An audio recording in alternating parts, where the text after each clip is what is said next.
Terence the tractor can often be seen hard at work in his field.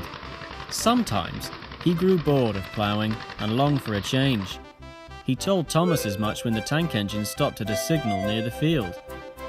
"Anything in your yard needs doing, I could take care of it in a jiff," enthused Terence. "Go anywhere, do anything, that's me." Though Terence meant well, Thomas grew annoyed. "I don't need any help, thank you." "Is that so?" Terence chuckled. "You certainly needed my help getting out of that snowbank." Thomas said nothing. He fumed all the way to the top station. "Silly Terence," he grumbled. "What does he know?" "He's right, you know, he's right, you know," sang Annie and Clarabelle. They thought Thomas getting stuck in the snow was quite funny. Thomas puffed off to fetch stone from the quarry. He bumped and banged the trucks around. "Oh, stop, stop!" they growled. Don't need help, he grumbled. He pushed trucks down past the country lane. He was too busy thinking about Terence to focus on his work. It might have been better if he had. After Thomas had left for the quarry, James had been sent down the branch with some goods for the top station. He moaned like anything, but had no choice. He shunted the trucks into the siding and darted back towards the junction. The station master hadn't remembered to change the points after James left. Thomas soon came bustling by. He was still thinking about Terence when... Crunch! Thomas braked to a halt. The trucks had derailed at the points. They remained upright but sat crooked. They laughed, and poor Thomas was trapped. "My fault," said the station master, embarrassed.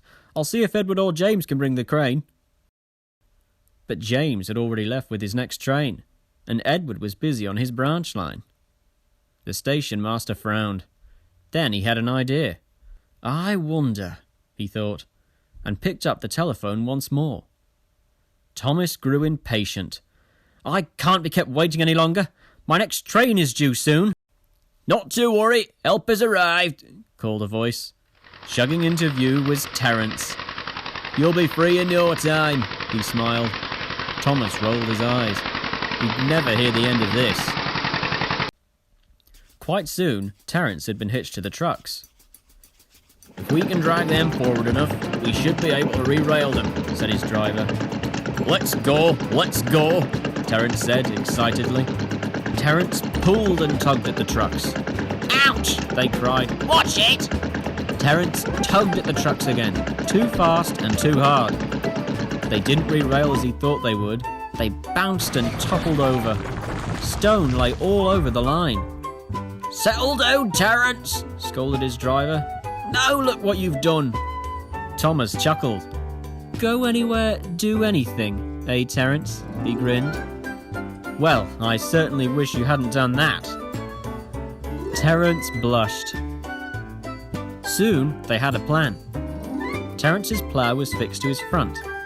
They carefully cleared away the stone, then used cables to get the trucks upright again. Finally, they loaded the stone back into the trucks. By the time they finished, Terence was exhausted. "Thank you, Terence. I did need your help after all.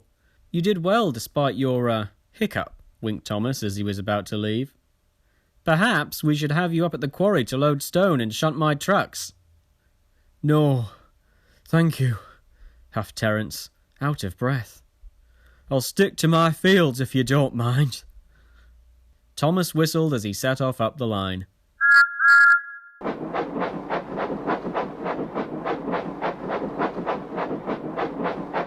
Terence was refueled before setting off down the road. It had been good to help, he thought, but for now he didn't want to do anything but go home.